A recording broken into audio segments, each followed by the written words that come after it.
So today we will talk about a topic that I'm really interested in, which is how Gen AI can help salespeople abandon fear-based sales tactics. And the reason starts because of an old podcast I had with Matt Dixon a few months ago, and then we discussed a little bit like this kind of way of avoiding fear-based tactic. But now I was looking on the internet to figure out if there was a kind of technology who would help salespeople abandon these tactics. And then let's say, crossed Usman Sheikh profile on LinkedIn. I understood a little bit more about his reality, the technology he's working on, and I'm happy to have him on the show today. Hi, Usman. Hey, hi, Tovia. Thank you so much for having me on your show.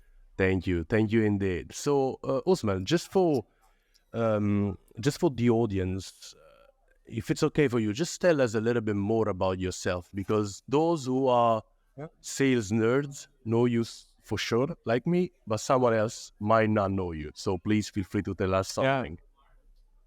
Yeah. So I am the CEO and founder of a AI-based software called XIQ. XIQ is a generative AI platform for B2B sales and marketing. We're one of the first companies to have introduced generative AI before the name generative AI was actually coined to this back in 2018. And we started off by being able to predict the personality type of people that you would be selling to. Because at the end of the day, sales is about people selling to people. And therefore, um, it was very important to uncover the core, that makes people build relationships and communicate to each other. So we looked into psychology, we found behavioral science, we built an AI algorithm that could actually predict the personality of who you were going to sell to. Prior to XIQ, my background is that of SAP. I apologize for this background noise a little bit, but it's with SAP where I used to be a vice president in product management. I was also building their digital demand generation channel for them, and I worked for them 13 years in global roles. So I had the privilege of working with some of the best salespeople in B2B sales and seeing how they sold. And what I realized was that that was only 1% of the company that was the best salespeople, right? So how could my mind started thinking, how could we actually take some of those best practices and codify it so that the rest of the 99% could also benefit from the same things? And what we discovered, Tobia, was that it was a couple of things. They knew their prospects or the people they were selling to very well. Um, they knew the industry that they were selling to extremely well as well. And they knew that the company. So they were really, really well versed. They were up to the mark. But the way they went about doing it is they had a big social network or professional network of people in management consulting, strategy firms, hardware firms, and they would consult all of them and work together. And this is a privilege that only the seasoned and experienced salespeople have. So, how do we democratize that experience and bring it to the next 99%? And that's the motivation behind XIQ. And today, it's a leading B2B sales and marketing generative AI platform. Thanks for this, Usman. And I've always the same question when I speak to a founder, like the question is, how did you realize that it was a good idea? So what was your Yeah. gut telling you? You know what I mean? Because you had to make the jump. You had the global role as a VP in an established company. You could have done. You know what I mean? It was like life settled, enjoying the benefits of being an employee. But what made you make the jump? That's my question. Yeah. So that's really interesting. So I think my DNA is not the right DNA for people who take orders, okay, or work in a large setting where everybody takes the benefits of success, but nobody wants to deal with failure. So I wanted to do something which was my own. I'm a creator. I'm a designer. I'm an innovator. So I think along those times, and I wanted to be able to do this. But more importantly than that, that's just not good enough. All of us are like this. I think that at some point or the other, we want to be independent. We want to be standing on our 2 feet, but you've got to be pragmatic as well. And I saw this huge opportunity where, as I said, only 1% of your sales force is achieving their, above their mark. 30% of sales reps in a typical organization at any given time actually attain their quota or above their quota. That's very little. That means there's 70% that are not meeting their forecast. And the reasons are obvious, and they're becoming extremely obvious now because today everything has shifted into digital media. You receive emails as the mail way of communication. And what you see in that is that people are not able to communicate in a very linear manner. They're not able to communicate effectively, and they're sending a lot of stale stuff that does not work. And that's what inspired me.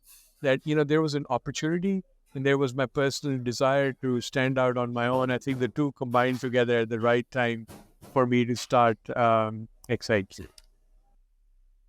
Got it. And the other question to a founder is, what has been the biggest, or what have been the biggest challenges so far, Osman? Like, I mean, because you're pushing the concept of Gen AI into the sales environment, which is most of the time, let's say, resistant to change. So, in this environment, what are the biggest challenges you're facing nowadays? So that's a great question. So I would say the biggest growth challenge that we face is hiring the right kind of salespeople, because the game of sales has moved on, right? It's the difference between playing soccer on grass versus playing soccer on astroturf, right? The speed of the ball, everything changes, right?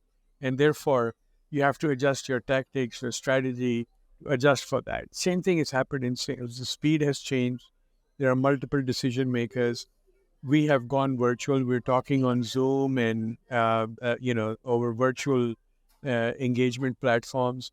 It has become much more social selling oriented, and not everybody can adjust to that, and not everybody can. And the tactics of selling, right? We're going to discuss that about fear-based selling, which is something you said, versus hope selling, future and hope, right? That's changed. So finding people who can adjust and accommodate to the new rules, to the new environment of selling, is a big challenge. And then on the other side, on the customer side of the equation, you know traditionally what has happened is that we have a hybrid sales and marketing technology environment, right? You've got, on average, a salesperson today has to deal with 12 to 16 different solutions to go from A to Z in their into their sales cycle, right? And you spend a lot of time just learning how to use a CRM system, a marketing automation system, a contact management system, and email writing capability. You're spending and how to do research, how to get signals of your clients. You're spending today 86% of your time on non-selling activities, right? So on from and those companies have invested a lot of money in these platforms. So getting them to start thinking that, look, times have changed, and it's time to modernize your antiquated way of doing business, bring in new equipment, so to speak, in the case of manufacturing, for example, to be able to produce things faster, better, higher quality. You need to redo the plant, reset up the factory. And that applies to sales more so than ever. Generative AI and AI in general is entirely changing the game. And we happen to be one of the front runners in this, because what we are advocating and preaching is one platform, not 12 different solutions. One platform where you can get business intelligence, competitive market intelligence, where you can write emails and do outreach, where you can create business plan, you can do research, and you can do your marketing and so on, all in one platform. And that's a tall order for companies that have invested millions of dollars in these technology stacks that actually slow them down today rather than help them get accelerated. Got it, and thanks for the answer. So, as you said, I'd like to to jump on the let's say the main topic of the conversation because you have an interesting point on this, and I want to know that point, ask questions, and even to give the audience something else. So, as I was saying at the beginning, a few months ago, I interviewed Matt Dixon. For those who don't know him, he's the author of several books, The Challenger Sale, and The Jolt Effect, and so on. And the Jolt Effect specifically is all about how to overcome the customer indecision. So, in the book, Matt argues that the FOMO, the fear of missing out, sales tactics backfire. So, when we say someone, if you don't do this activity, this action by the next month, you'll miss this percentage of discount. And when we do this, we install fear, which push the customer towards the status quo, which is basically one of the less effective things you can do in sales. And I want to know from you how you think that Gen AI can really, let's say, help to solve this issue or help educate salespeople to have a better behavior. Yeah, it's a great question. So I think there are two parts to this equation. So first of all, I fully agree that selling fear is not an effective way of conducting business, right? Secondly, we have a mindset issue. So people are, again, the reason I have problems with hiring the right kind of salespeople is that they're all trained on selling fear for 30, 40 years. We've forever since we've known mankind doing sales, the create the fear, uncertainty, doubt as being a big tactic in how you sell. And it is not an effective tactic, especially now that you have AI. So let me explain a few things. So first of all, when we sell, we're selling to decision makers, senior level people, people that are asked to look at the future, ahead of the curve, over the horizon, right?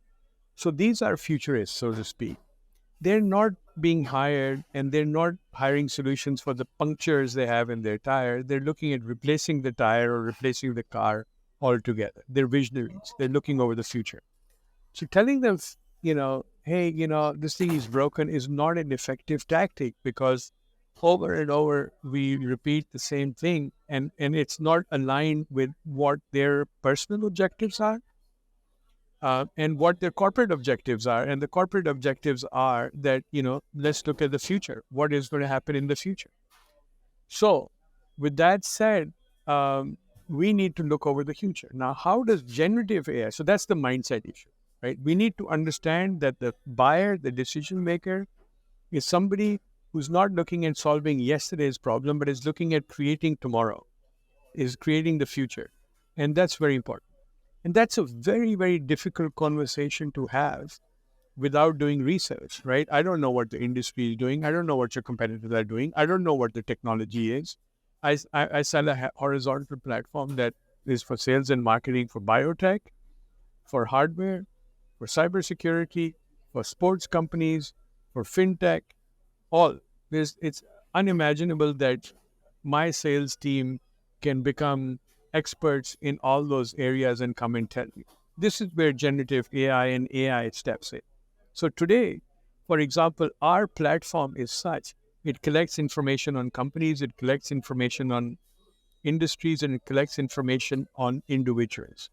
And not only does it do that, because it's conversational in nature and it has this vast database of information, just like ChatGPT has this vast information of data, we have curated business information. What is curated business information?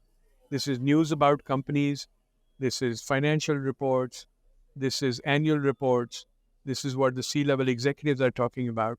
Take that at a company level, take that at an individual level, and expand that at an industry level. Now you have a very good set of data to actually question. And here you can start asking questions, Tobia, of such as what are Tobia's personal growth opportunities within this company? And now I'm doing two things. I am looking at what is your future and showing you a path to your growth. And what is going to actually motivate you to move is not necessarily your corporate objective, but it's going to be the your personal objectives as well, your personal goal. Is this going? What's in it for me, right?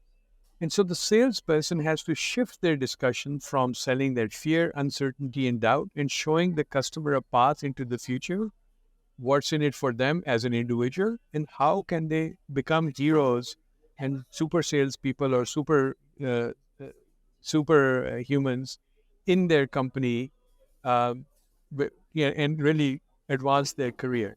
And those are things that generative AI and especially our platform XIQ actually helps you do. Right? Looks over the horizon, starts helping. And so, and the third thing I will say is that with AI, the opportunities are limitless. Everything in every industry, in every process is going to change.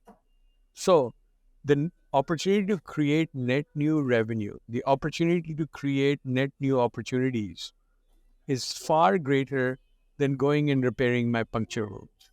I can literally pull off the band aid and start looking at a new set of technologies and a new way of moving forward with a new psyche of how to move forward by looking into the future, because the future is infinitesimally bigger than what the past has to offer, right?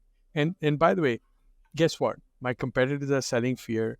Their competitors are selling fear. Everybody's selling fear, and people are sick, as you said. And Matt Dixon said that they're sick of, and FOMO does not work. So it's time for us to start looking forward and start thinking about how do we help companies really harness the power of AI and capture all these net new opportunities that AI creates and generate business. So those companies that will be able to show their path, those salespeople that will be able to show their customers the path into the future of how AI is going to transform their business are the ones that are going to succeed. Makes sense. And so let me just focus on one thing of your answer, about the ability to, let's say, capture all the intelligence that we need and then expand and question to the customer. So basically what you're saying is that GenAI will give the best salespeople a way to sell even better. I will give those who are not reaching maybe their numbers to at least have a structured approach and to give them the information that they probably don't want to pull by themselves on the internet. So, and how do you capture all the information? So my question is for you, based on your platform, it's like, do you issue a report? Are there any sections, structures? And also another question is, how much time do you think a salesperson needs, thanks to the Gen AI, specifically your technology, on something else can need to to prep for a call? Because this is the biggest problem. It's like everyone thinks that salespeople don't prep, but most of us cannot prep because we really don't have time, and so we end up having terrible calls. Beautiful. Great question as well. So, first of all, let me tell you a little bit about the platform, and then I'll come into answering like about the prep and the time and what needs to be done and how quickly it can be done. So, we've broken the platform into three stages: the individual, and when I say the individual, it's one, but it can be also a group. So, it can be a buyer committee. So, understanding the human decision making code. And there's proven behavioral science that has existed for 100 years. The specific method we use is called DISC personality assessment. You may have heard of Myers-Briggs. A Challenger advocates this, for example, in their methodology, go to the motivator, the mobilizers, and so on. They've identified individuals, but not unless you're really, really well trained and your intuition levels are really good, and you can look across the computer screen, because now I'm not going to your office. I'm just meeting you on a Zoom call with a fake background behind me. This is not fake, but in reality, if this was a fake background, um, there's very little ways for me to pick up the signals that will help me build that personal relationship. So we went, and one of the things we do is we XIQ pulls on the digital footprint. This could be your LinkedIn, this could be your Twitter, this could be what you're saying on social media, takes the keywords, interprets them, and predicts the personality type of the person that you're going to sell. This is the kind of keystone and the cornerstone of what we do. This sets the stage of how we start personalizing. This also sets the stage when I combine that with career paths of that individual. I can now know what are the future growth opportunities for that individual in the job they're doing. Already a big hurdle is solved right there. Second is around companies. Just getting information on companies, what's happening. I have to go read annual reports. I have to go to their website. I have to go to their investor relations. I have to read what the analysts are saying. Um, if I'm really in large ticket B2B sales, I have to do a lot of research. And quite frankly, to your point earlier, salespeople either don't have the time or they don't have the skills to know how. They're not researchers, they're sellers, right? So how and then you have people in the back sitting somewhere doing research called growth intelligence teams feeding that information, and I don't have time to read a 50-page PowerPoint about the strategic positioning of a company that McKinsey might have, right? And that's already obsolete. So what we did is we've combined all that company information into one place as well. So in XIQ, you can look up a company, you can see not only their news, you can see what their C-level executives are, what they're talking about, their annual reports, their financial standings, and because of Gen AI, also predicting their SWOT analysis and their pain points and their opportunities. This is net new. Just think about it. SWOT analysis is a must have for sales: strength, weakness, opportunity, threat. How many people do it? Almost 0%. Why? Because I don't have the skills to do it. Now, let me come fast forward to what XIQ does. So, first, we created these corpa, right? Plural of corpus is corpa.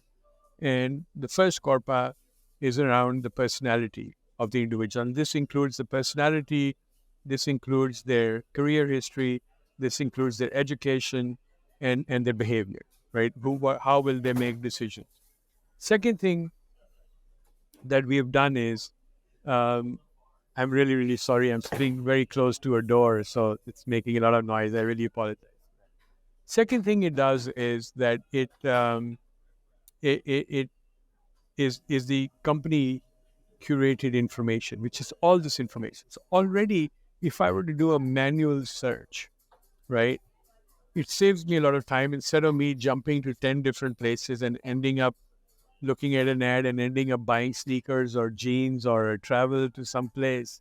I can actually do research in one uh, undisturbed environment. So that's very, very important. And now with generative AI, it's a matter of just asking. It's a prompt.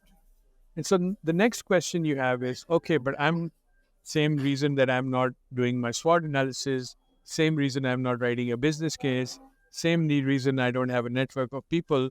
I don't know how to write prompts either. But XIQ goes a little bit further. We have written these prompts for you. So we have a thing called the prompt library. And within the prompt library, you can pick up a prompt and you can simply add company name or person name. And then our AI chatbot, which we call Gilroy, does the rest. And the last part of your question was, how long does it take? 10 seconds, my friend. 10 seconds. In this kind of structured set of answers, I can build an account plan, an automated account plan. We call this smart account plan in less than 10 minutes. And it's a 30-page PowerPoint which tells me a complete analysis on financials, on my competition, on my growth opportunity, on my challenges. It aligns my solutions to those challenges. It writes a business case with tangible evidence, citing the sources where it picked up that information. Think about that. 10 minutes to do all of that, right? And so we have really, this is the generative AI advantage that salespeople have, right? I was talking to a customer yesterday. I said, how long does it take you to do an account plan? They said, forever. Can you ever do it? No. Is your management happy with it? No. Imagine taking that situation and reducing it to less than 10 minutes. Second, email writing, right? Most of the emails you get are cookie cutter. Hey, Tobia, did you look at this email I sent you 2 weeks ago? Are you that person? Can you introduce me to that person? How annoying is that? Okay? I expect the salesperson selling to know selling to me know everything about everything. Where I went to school, what are my favorite teams, what sports and what are my hobbies, what do I like to eat. That's what makes a good salesperson. And this is just not possible. Now, fast forward to XIQ and what we're doing with generative AI, it's a matter of seconds away. So all these prompts are built, all this information is together. And again, to level that playing field between the first 1% and the rest of the 99%, this is the tool that comes up and it does it in very short periods of time without you having to gain an MBA or skills of an analyst to figure out what needs to be done, right? So it's seconds, my friend, versus never being able to get it done. That's a good answer, and thanks, Usman. So basically, among all the benefits do you think that Gen AI offers, it basically replaces the time that six people don't have to make the research and collect the right information, and that allows them more time to sell at the personal level. So basically, you cut the research time, you got the prompts, you got the insights, so you have more time not only to, let's say, lead with insights, if we are selling into the future looking state of things, but also to sell more at the personal level, because as you said, there is what's in it for me as a person, but there are also the fears of that person who has to make a decision, who needs to be managed. The fact that probably in the past he chose another solution and he still owes the responsibility for that solution in place, which is not enough. So I totally understand that. The question is, and this is related to the insights, to the insight part, because what worked for me was, as you said, the emails, most of them don't make sense. It's just like, hey, can you please look at me? Hey, look at me. Hey, look at me. While indeed, the most important thing for emailing, also cold emailing, is to lead with an insight. At least it gives you the possibility to open the door. It gives you the, let's say, the grants and grants you the possibility of speaking to someone, allows you to speak, and even if you're wrong, you can shift in a call to something who's right. So I'm really interested about the prompt part that you said in email. So does the tool by itself already packs the information and writes an email, or is it just like a list of prompts which I gotta pick according to which insights I want to use? Yeah, so both. And I'll come to the both in a second, but let me also add one other thing. So one of the capabilities of our tool is to infuse or incorporate personality or the EQ, the emotional part of selling into this, because we know the personality, we know what you like, we know what words you like, we know how, should we send you a lot of information or very little information? Should this sound very exciting with big verbose words, or should this be very simple language, right? So that's a very important thing. And one of the capabilities we have is that we can upload a list. Our engine takes that list, breaks it down into the four main category types: dominant, influencing, steady, conscientious. And then you write one copy of email. I'll come to writing the copy of email. You write one copy of email and it distributes it into those four personality types with different subjects, with different copy now, right? And when it does that, what we have noticed is that whereas our open rates used to be between 8 to 12%, they're now between 48 to 60%. So 6 to 5x greater engagement, just because the subject matter click through is 12x, because now I start reading it and you will get a different email from the email I will get, right? And so based on our personality types. And therefore, the likelihood of it appealing to me is higher, and therefore me pressing on that call to action is greater. So the meetings or the demos that we want to book has grown by 12x, because we're sending out these highly personalized emails, and because those emails resonate, the subject line resonates and the content resonates. And when the content and the subject line resonates, we have the opportunity of now getting more call to action. Your question was that how do you write these emails? So there are two ways of writing these emails. You can go in and you can say, please write an email, Tobia, introducing XIQ's Sales Accelerator tool. highlight the value proposition. And this is a prompt. Only things that you're entering in there are the name of the company and the name of the product, right? Or the name of the person you're writing. The other thing that it can do is that we have this thing called the document hub. This is really interesting, in where I can upload, or the company can upload, their own marketing collateral, their product descriptions, their white papers, their case studies. And here's a very interesting thing that happens when you uploaded them into XIQ's document hub versus that of a traditional document management system. XIQ vectorizes this. Now, what is vectorization versus text-based search? When you vectorize it, the text becomes numerical values.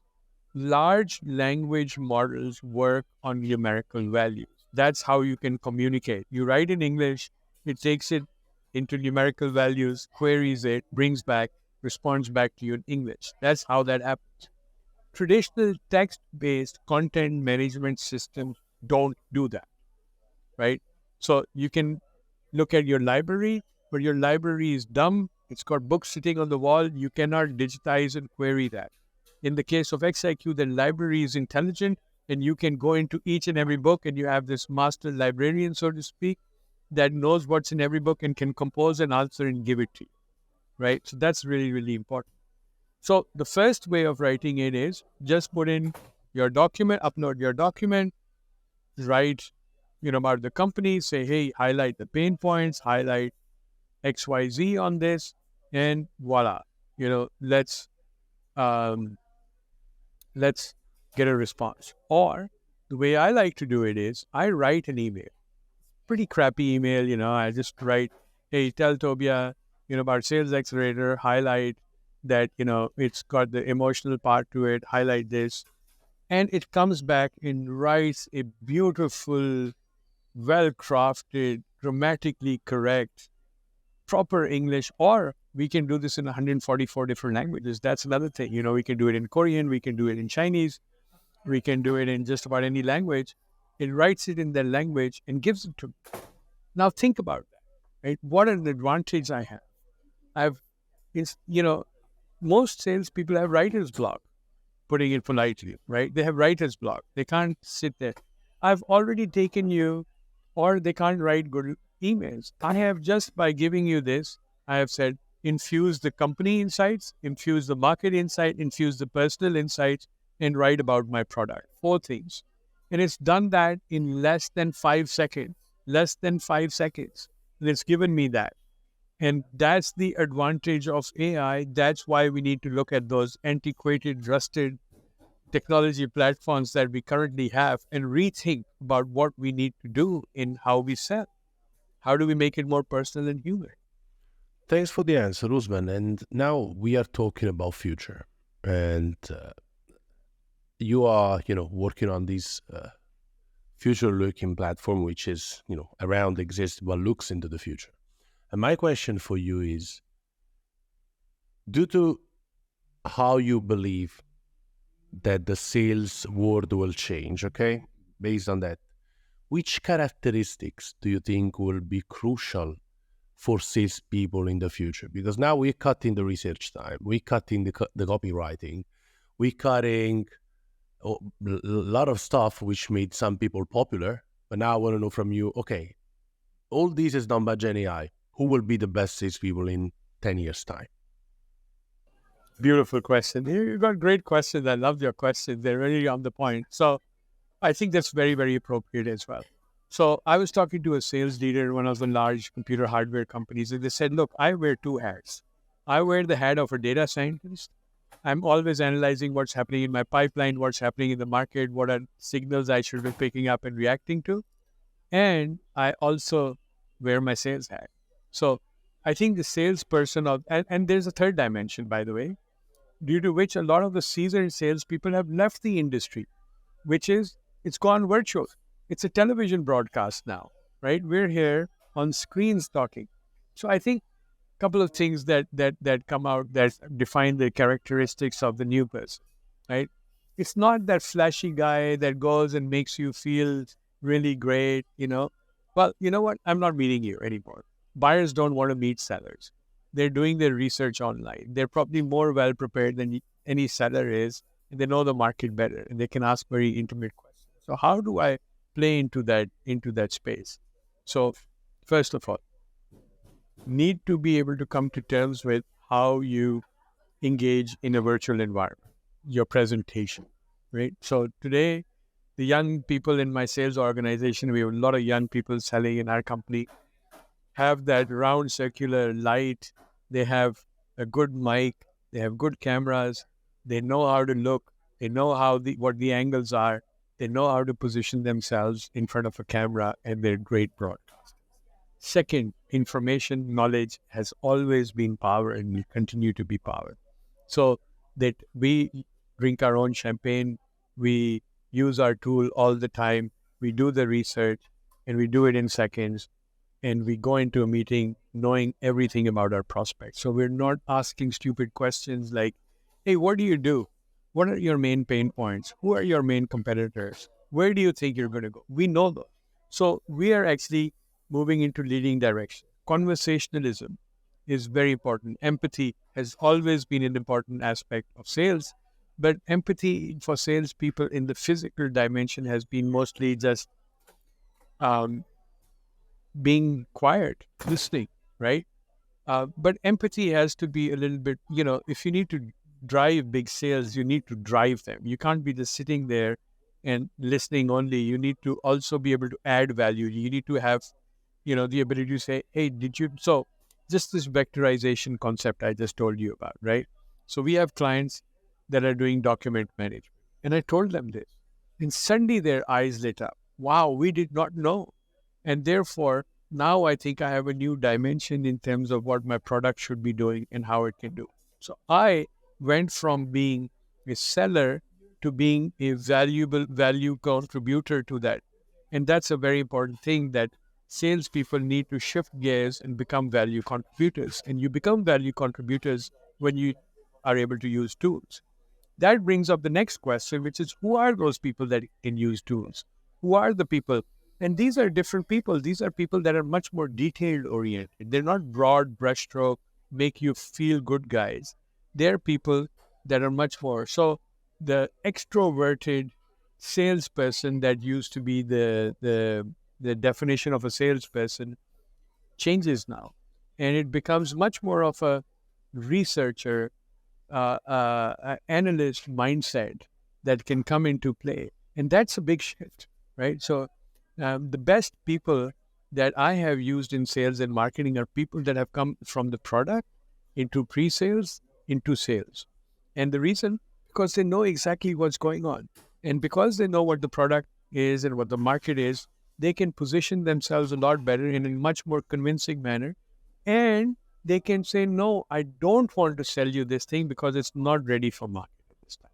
That's how you earn trust, not sell, sell, sell, fear, fear, fear, wham, bam, thank you, ma'am, I'm out of the equation. That does not work anymore, right? I have to be able to build a value-centric relationship with my prospect. It's not just one prospect, multiple prospects. Or to the chief financial officer, I need to give them the finance version of this. For the engineering person, I need to give the engineering. For the data privacy, I need to be able to address that.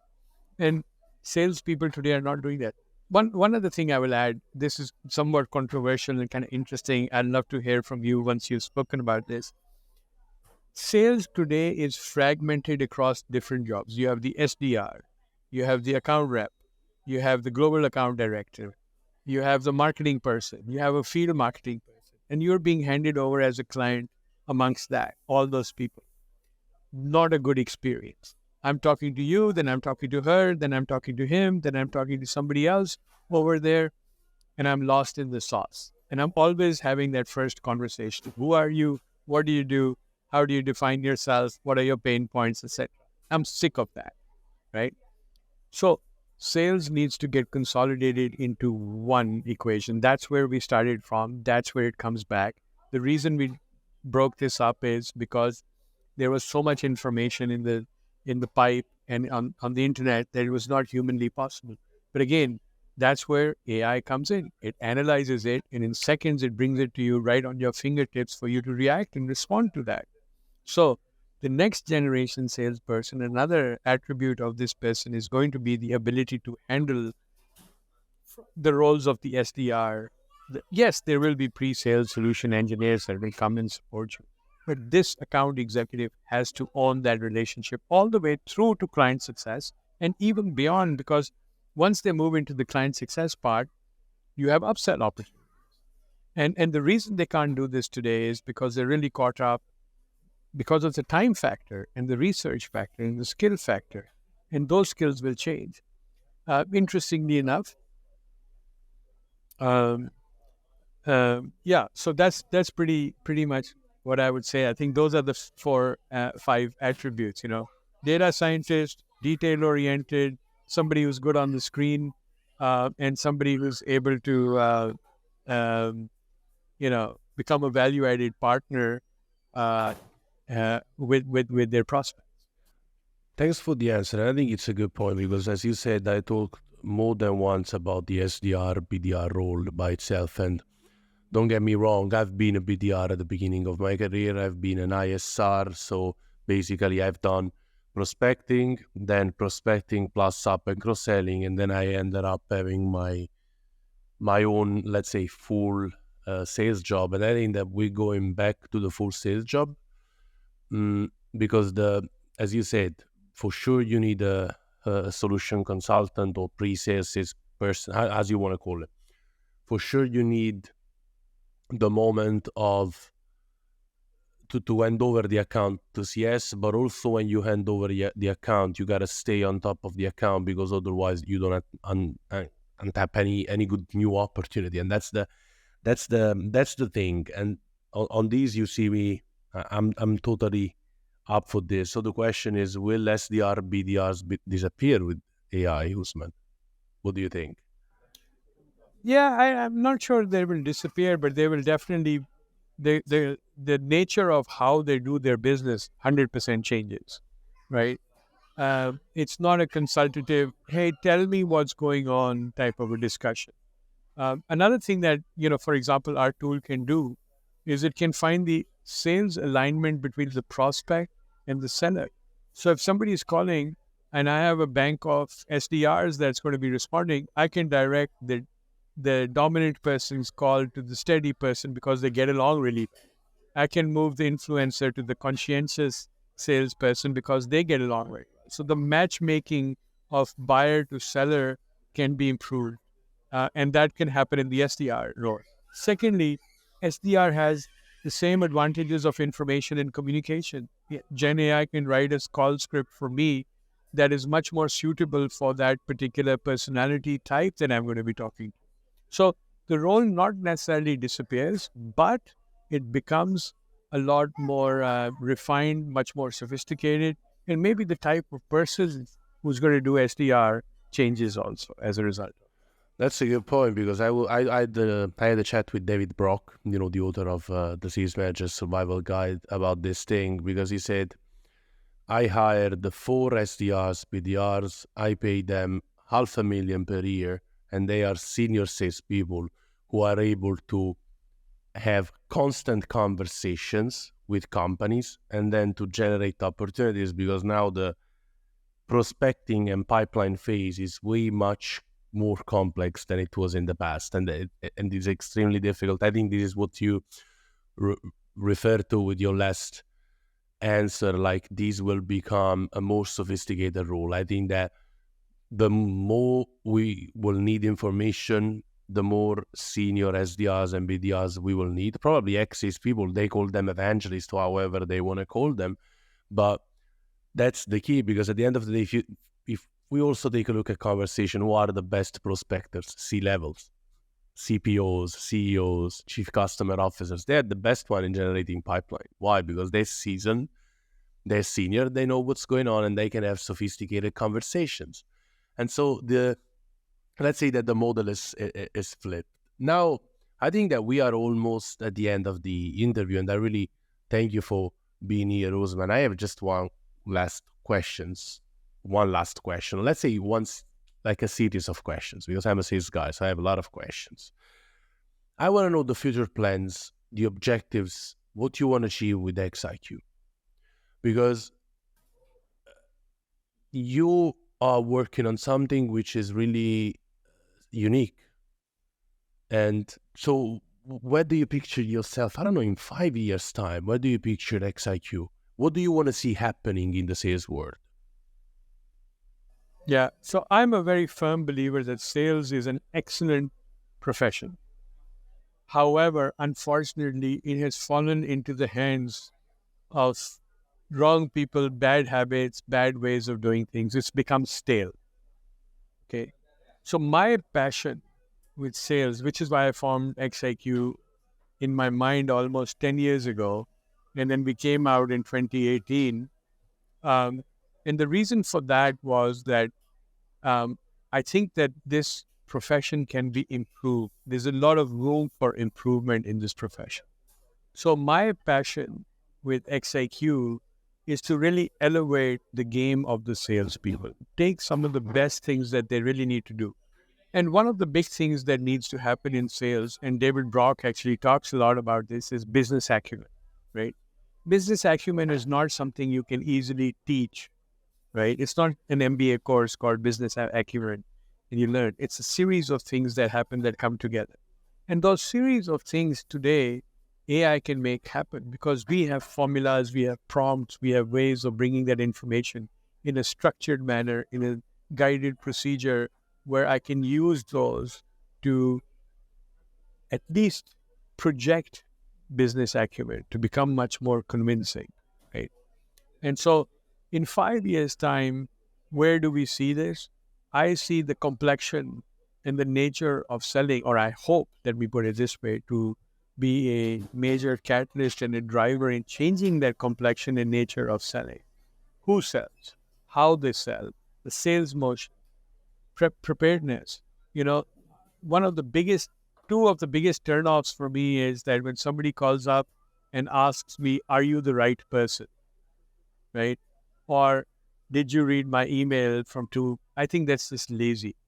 And in today's world, where when I turn on my TV, it's making recommendations of shows. When I go anywhere online, it's making recommendations of clothes, restaurants, which are really custom tailored to me.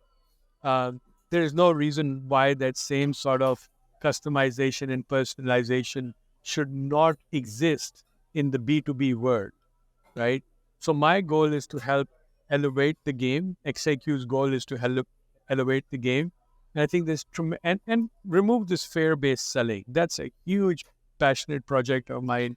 Get this whole fear-based selling concept out. And in order to do that, there's deep roots of that fear-based selling in the sales profession. And so we need to eliminate those roots. Thank you so much, Usman, for your answers and for being here. It was extremely interesting to get to know XIQ a little bit better, get to know your views, because I think that I interview several people, even founders of